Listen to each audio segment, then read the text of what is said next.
Man, what is up, squad? You already know what time it is. I got the cranberry on deck. You already know. Make sure you guys get what you need. We're going to get straight into Dr. Kinsey. Now, he's going to be further disproving the defense. Now, keep in mind, the defense is saying that the shot came from the back of the head and that there was possibly two shooters. So we're going to get straight into that and see what's going on. There's some yellow placards here on the ground. You see them? I do. And what do those yellow placards represent?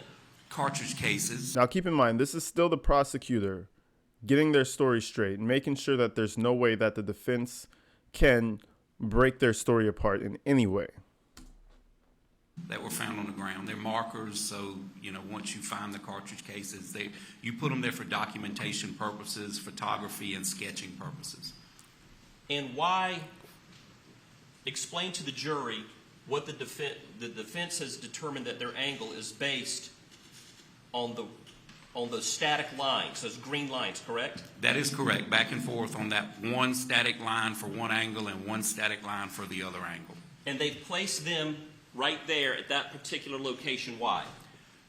I think the defense expert was taking into consideration the location of the cartridge cases, and he was showing how it would fit those 5'2" animated figures that he placed in that presentation. So keep in mind, Alex Murdaugh is a very tall man, very tall. So what they're trying to do is like slam dunk. The guy had to be like 5'6", 5'2", whatever, really short. There's no way it could be a tall guy. The only problem is that when gunshots go off, the shells go all over the place. And he's going to further explain that. And if you're measuring height and angle from, and also including shotgun shells in your average, there's not going to be a consistency, and you could see some bias like toward their theory. You know what I mean? Is it your understanding, and I'll demonstrate, the gray figures are holding the firearm, and those gray lines represent like a string.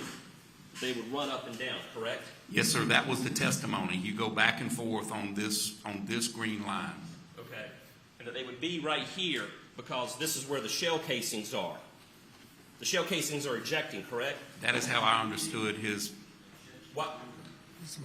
Restate the question. I'll restate the question. Why would they be placed right there in that particular location along that static green line? Because they were in proximity to some of the shell casings. Okay. Can you explain for this jury why their assumptions on the math they did are incorrect in determining that the shooter had to be between 5'2" and 5'4"? The shooter had to. Who is 5'2"? That's my fucking question. Who's 5'2"? Some Mexican guy must have got up in there and wreaked havoc, because I don't know. Was it Henry Cejudo? Like, who was it? Because I don't know who is 5'2" that's shooting somebody. Like, that doesn't make any sense, bro. Well, there's a bunch of variables. Variables do matter. There are a bunch that you would have to consider. First, you'd have to consider this to be a static crime scene. Very little movement, and when it is movement, it's controlled movement. Second, you would have to place some confidence in that angle of impact on that cardboard. Third, as I testified in my previous testimony, we're not able to test fire or with confidence what we know to be the weapon used in this situation with the same ammo. And they don't throw the ammo the same place every time. Exactly. So that whole green line that he's talking about, I don't think it really makes any sense, because if you're if you're measuring the distance of the shells as well, I mean, that's just random. You can't judge how tall the person is from that. Maybe in the general vicinity, but as I said, I believe in my previous testimony, if you knew exactly where it was going to throw that cartridge case, you could carry a bucket with you and sit that bucket, and all your cartridge cases would go in the bucket. But like we see in the sketch and in the animated drawing, those cartridge cases are throughout. They're in a pretty large little area. And what I also saw that I noticed from this CAD drawing is there's cartridge cases to the left of these animated shooters, which means that sometime at least two of these shots were fired with the shooter far to the left and not on this static green line. So basically, he's saying the person even was moving from left to right out of the green line that they're putting, because the shots show, the shells kind of show if you want to take it there, right? He's saying you can't know, but if you want to take it there, the shells are actually showing that the gun was probably moving around in there, and he's moving off of that static line. Long story short, there's too many variables for them to just get a ruler up on an angle and say, oh, the shooter's angle was this, therefore the shooter was this tall. Knowing that Paul is that close to him, you can't extend all the way out if they're very close with a shotgun. So what do? You stay tucked in, hip fire away, pull the trigger. There's plenty of ways that this can happen, but the main thing is we don't know. And for the defense to say that it had to be a shooter, 5'2" to 5'4", we don't know. Like, come on, that makes zero sense. The shooter has to be between 5'2" and 5'4". Do you disagree with that? I do disagree with that wholeheartedly. With what degree of certainty do Wholeheartedly. you think they're wrong in their conclusions? I just think it's an unknown. I mean, there's many more variables you have to know. How the shooter was holding the gun. You know, how his proportion to legs matches up with body. I mean, that's something that we're all a little bit different. And unless you've got a video of that or someone tells you how they held a weapon, I think the notion that being able to look at this evidence and determine that is unscientific. Spot on, bro. Spot on. It could be a dude who's 6'5", and he could have some short ass calves or something, and his chest was down here, right, and blasted him away, right? Now the evidence guy is gonna be like, oh yeah, he was about 5'9", for sure. He was about 5'9". There's no way of knowing. Our bodies are different, and for them to even go and say that it was specifically 5'2" to 5'4" kind of shows a flaw in his entire defense. And it kind of makes him look like, okay, is this all you have? Like, just ideas and theories, like tinfoil hats, conspiracies, you know what I mean? You said something a minute ago. You said there's so much we can't know. Could the shooter have been running laterally? Certainly he could have. Could the shooter have been running toward Maggie?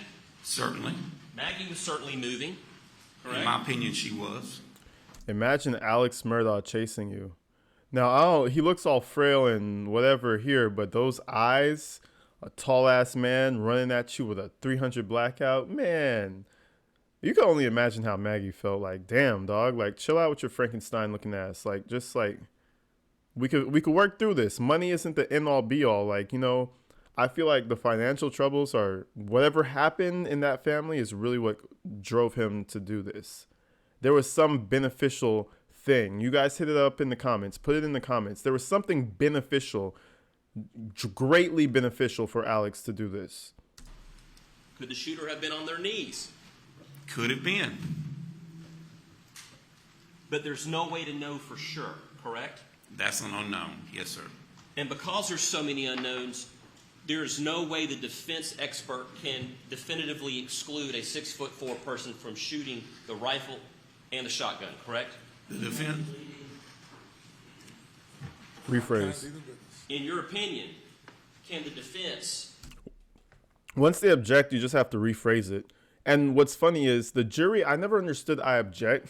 The jury already heard the first question that was said the wrong way. So what does it matter? They already got poisoned with that leading question anyway. Now, obviously, he'll answer differently than from that leading question. But I feel like some lawyers, they just throw it up in the air. They know they'll get objected against, but they just throw it up so that the jury can hear it and ponder it themselves, you know? Based on what you just testified to, exclude a 6'4" person from being the shooter, and with either weapon? In my opinion, no. The defense witness is relying on math and absolute. And in crime scene investigation, sometimes there are no absolutes. Said like a true professional. There is no absolute. You could have 5 6'4" men in one room and they're all proportioned differently. You know what I mean? Doesn't mean anything. Hey, so I've been seeing in the comments, oh, I binge watch your videos, oh, this and that. I appreciate you guys, man. You have no idea what that means, like, to me. I mess with y'all at the very least. If you do view my videos all the time, make sure you're subscribed and hit the bell, y'all. Because you know how YouTube is. Sometimes you don't get the notification. But, to y'all new people, everybody who's searching into this channel, check out the stuff. If you like it, drop that sub. If not, love you anyway. But anyways, let's get straight into this. All right, so we moved straight on into the defense. They're going to try to call bullshit on most of the things that he said so far. Now, you're going to see them try to discredit him slightly on the side. You're going to see a lot of little things happen on this cross-examination. So let's see what's going on. Dr. Eisenstadt worked for GBI, correct? Yes, sir. SLED does not have its own in-house division of medical examiners, do they? No, sir. There are several fine medical examiners throughout the state. I've done autopsies in a lot of the bigger cities in South Carolina. Dr. Eisenstadt worked, and he was the chief medical examiner toward the end at GBI, correct? That's what he testified to. I don't know that doctor. You didn't know of him before this? Okay, this doctor, that they're talking about is the other expert of the case. And he's giving a bit of a different analysis. So they're just trying to trump him up, and like he ran that area too, huh? And like he was top dog basically. He did all that shit, right? That's what they're trying to get to. Case? I did not, no, sir. Okay. Now he says his opinion is it was a gunshot wound, contact to the back of the head. Is that correct? That is what he testified to. Yes, sir. And if he is correct, then your opinion is incorrect. Is that right? I don't share the same opinion as that doctor. But yes, if he would be correct, that would make me incorrect. In your training, are you familiar with Mr. DeMayo's book on gunshot wounds? I have read DeMayo. I've heard it described as the Bible. I don't consider, no do my cohorts consider that as the gunshot Bible. There's 4 or 5 different versions out. There's one called Terminal Ballistics by Dobb, and there's also one Gunshot Wounds by Doherty, and those are the ones that I'm more familiar with. But I'm not saying it's a bad textbook, and I'm not saying that the information in it's not correct. Okay. Now, Now keep in mind, the defense obviously is saying he got shot in the back of the head. Now the problem is that Kinsey already testified to have seen well over 12 dozen shotgun headshots. Like he's seen them. So this little giddy smile that he has, it's kind of concerning because he's seen some dark shit. And I think that's almost why his personality is the polar opposite, because he needs to keep himself giddy up and at it. You know what I mean? Because seeing over 2 dozen headshot fatalities, right? Dozen. So that kind of tells you that he knows what a headshot looks like from the front, from the back, and he said he's gone through so many execution style shotgun wounds. Paul's one does not match any of the headshot wounds from the back. So you already know there's a big red flag on the defense's, take if they're saying it was a shot from the back of the head. Dr. Kinsey, have you ever observed a contact wound to the head by a shotgun? Yes, sir, I have. How many times have you observed a contact wound to the head by a shotgun? After the fact, I've seen several dozen, maybe 3 dozen. But I also had a gentleman that committed suicide in front of me, probably from me to you. Several dozen. So when I tell you this dude knows his stuff, he's seen it firsthand. He's seen a man blow his brains out. Keep in mind, he has this giddy disposition, really, really cheerful, happy. He does some dark work, guys. I'm just saying. How many times have you actually seen either photos of a contact wound to the back of the head with a shotgun in your professional career?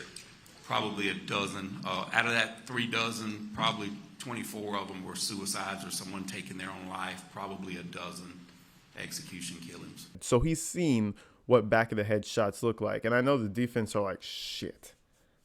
Damn it. He knows all this shit. You can't discredit the man. You can't do anything. You just have to sit there and eat your vegetables. You have to take it. can you describe for the jury what kind of trauma a face, and I know they've heard from a pathologist, but in your experience as an expert in crime scene forensics, can you describe the kind of trauma you have observed in your career with contact wounds to the back of the head or any part of the head? Yes, sir, I have. And specifically to the face. Generally speaking, whether it be a shotgun or a large caliber handgun, the result is similar. You feel as though the forehead and the facial features have went away, and that's a kind way to put it. They're actually there, but they've been shredded, and the pathologist can actually put those features back in place, or the majority of it. But looking at it, it looks like from the teeth up, the person went away.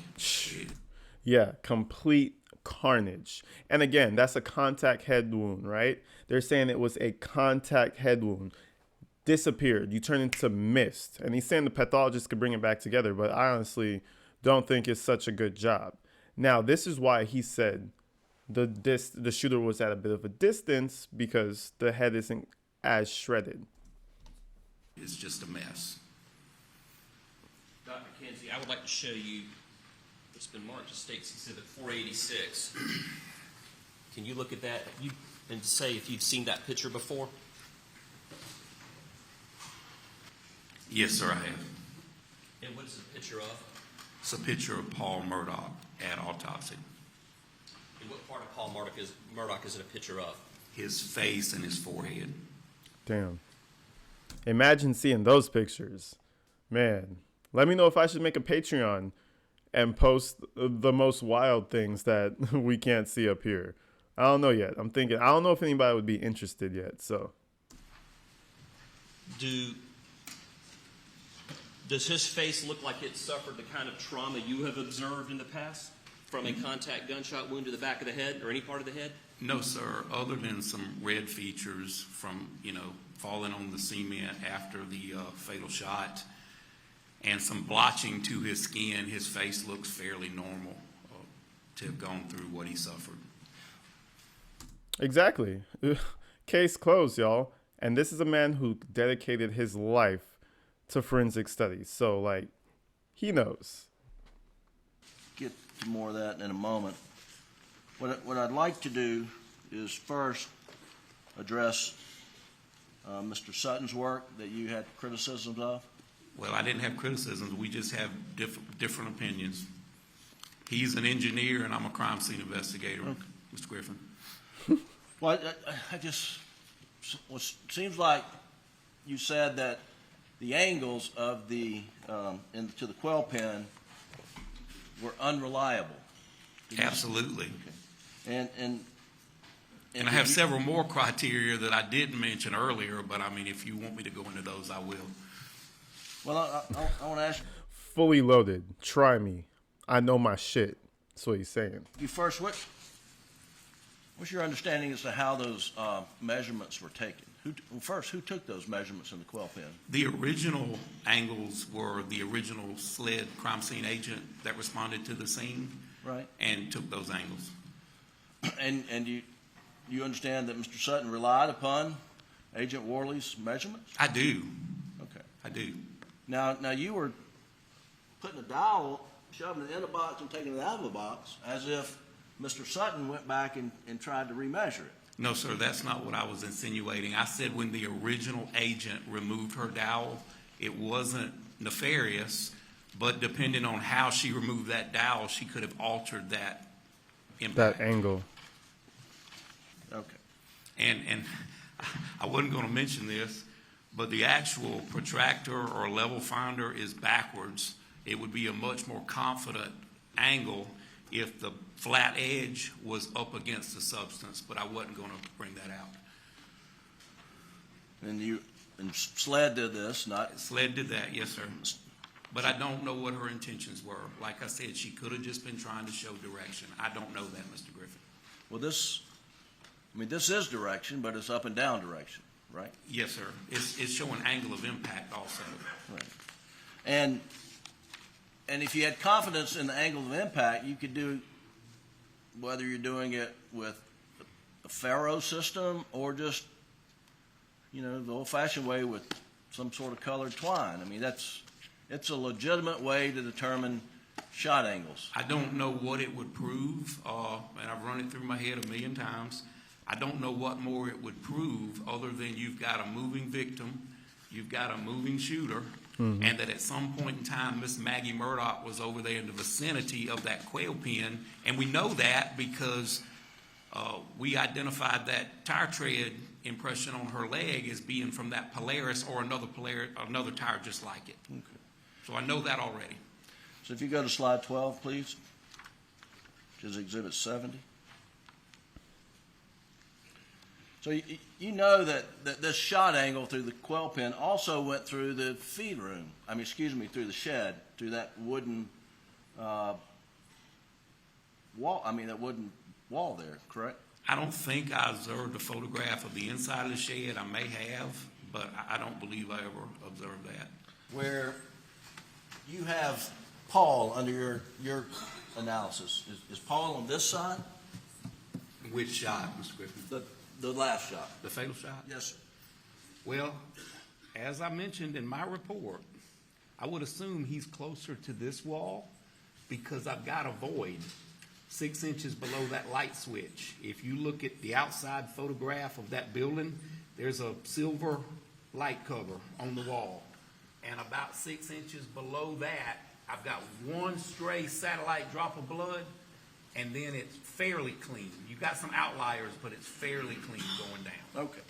So you think Paul is closer, and this will be the door and it's swung open, so you think Paul is closer to this side? Well, I think it would have to be Paul because the angle wouldn't match up if the shooter was here and Paul was over there. It wouldn't match up either way. Whether it was down in the head or up in the head, it still wouldn't match up either way if Paul was against the hinge side of the door. And Paul was standing roughly how I'm standing? No, sir. As I demonstrated, well, we tried to demonstrate, me and Mr. Harpootlian were kind of dancing up here, but I believe he come out with his head down. He's drooped on the left side, and he come out on this side with his shoulder just outside the room. Yes, sir. About like that. Okay.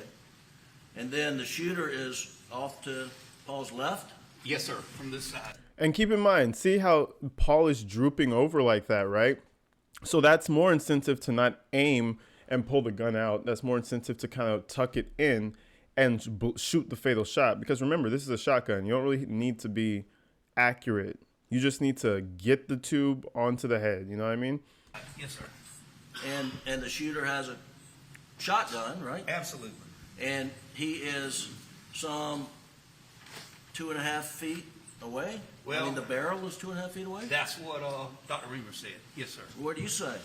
I don't believe it was that far away. But I'm not, like I said in my earlier testimony, I'm not going to contradict a pathologist. She knows more about the human body than I do. All right. But you don't mind contradicting Dr. Eisenstadt?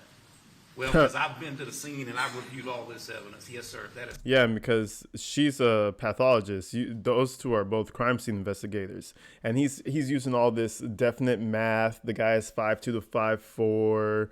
Like, he got shot in the back of the head, when clearly Mr. Kinsey told us when you get shot in the back of the head, he said basically this part goes away. He said it looks like their head got blown off, but their facial features are still in the room and in the area, and they could somewhat reconstruct the face.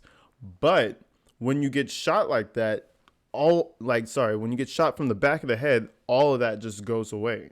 You know what I mean? Almost every single time. And Paul's face was not consistent with that. So for the defense to even go ahead and say that, it's kind of like, do you think these people are stupid? Do you think they don't own guns or understand guns? Like, if they did think that, this guy shut it down, because he just gave us a 101 course on what the hell a gun is and how it works and what type of caliber does what. My boy was on point. That's correct. Okay, well, that's what we're doing. Mm-hmm. So if you say, let's take 2.5 feet from the end of the muzzle, is that what we're talking about? Yes, sir, that is. And then you've got to back the shooter up to hold the gun, and I guess if you got it at 45 degrees, right? Well, as mentioned, a dozen times so far. I don't know how long this shotgun is. Okay. Okay, but it would be here. And I don't know where he's standing, most probably behind this wall, because Paul is stumbling toward him. So here. So the shooter's shooting left-handed, you think? Well, I don't know if he's left or right-handed, Mr. Griffin. Okay. I don't know that part. Right. But that angle would match up despite all the, That matches up. yes, sir, that would match up. Now tell me, in that angle, and this dials the gun, where's that shot shell going if it ejects? If I'm pointing into the room, it could go inside the room. Well, you just raise it up to, I mean, that's under your angle. But I'm behind. Okay, all right. So I see what he's trying to say is like, okay, let's go with your angle, right? Let's go with it. He went like this, he went like that. Okay. Now, I almost see his point there. He's saying, how the hell would a shotgun shell go into the room if he's on the outside of the door shooting into Paul, right? Now we have shotgun shells inside of the room. So how did that happen? Now, again, Kinsey has his reasons, but I kind of see where he's coming from. The gun. I'm behind the gun, so that's going to push the weapon out a little bit. The ejection port's on the right, so the shell could easily end up in that room. I don't know. If Paul's standing there and the end of the muzzle is 2.5 feet away, Yes, sir. you're saying could eject in the room The door is this wide. Yes, sir. Absolutely. at 45? Now, keep in mind, guys, if you go to the gun range, shout out my people who be out there at the range. You know that bullet shells, they be going in wild directions. For the most part, it'll fling up and away from you, but sometimes they'll go back. Sometimes they'll fling forward. Sometimes they'll fling up into your face. Like, so it's possible.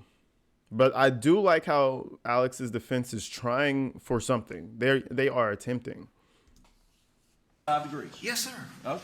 It's doable. Yes, sir. And then under your analysis, Your analysis. your Oh, analysis. my analysis. Okay. I'm Your sorry. analysis. Yes, sir.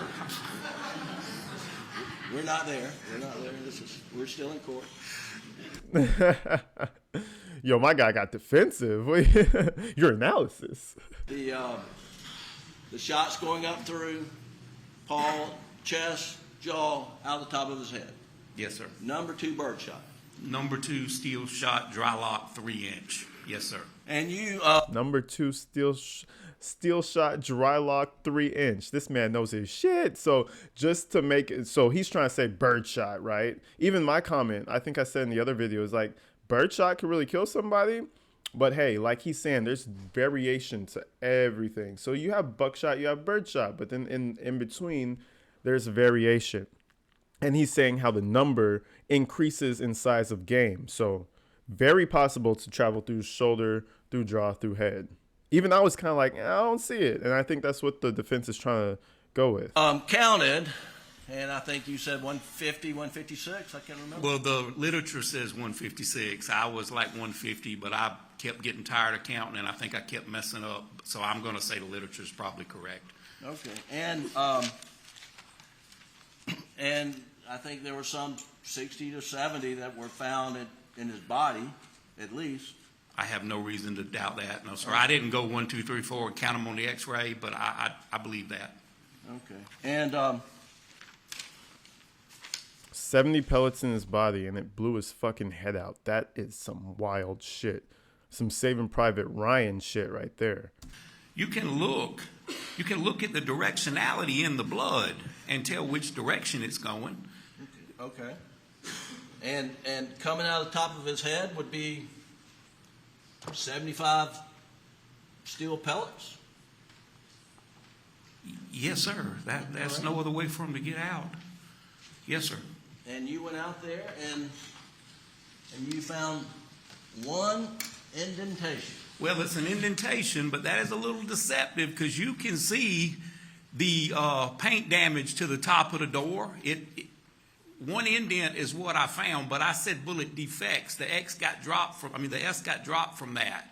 But if you zoom in on that, you can see where the paint was just disturbed. And at this point, he's trying to discredit, like, okay, well, if he got shot through the top of his head with birdshot, there would be 70-some pellets coming out the top of his head, right? He was like, yes, sir. Well, why is there only one indentation on the door? Now, Kinsey himself did say that he saw one indentation, but he also did say there were some defects surrounding that, which means that the bird shot was probably already moving slow. Some of it thumped the top of the door. One was strong enough to indent it, and all the rest just kind of like slapped against the door. That's what I'm assuming. You know what I mean? Around that indentation, but one proves it didn't go back the other direction, Mr. Griffin. It doesn't take a lot. So if you'll pull up 188. Exactly. One proves that he didn't get shot from up, down. That doesn't make any sense. And I really don't understand why they're pushing this when they have the blood splatter at the top. They have the angle, they have the shells. They're really riding with that 5-foot shooter, theory, and it's not working out. All right, my wonderful people. I hope you enjoyed that. Now we have a few more family members and events that took place in the Murdaugh case, so stay tuned for that. But until then, I hope you guys stay safe, stay inside, and I'll see you in the next one.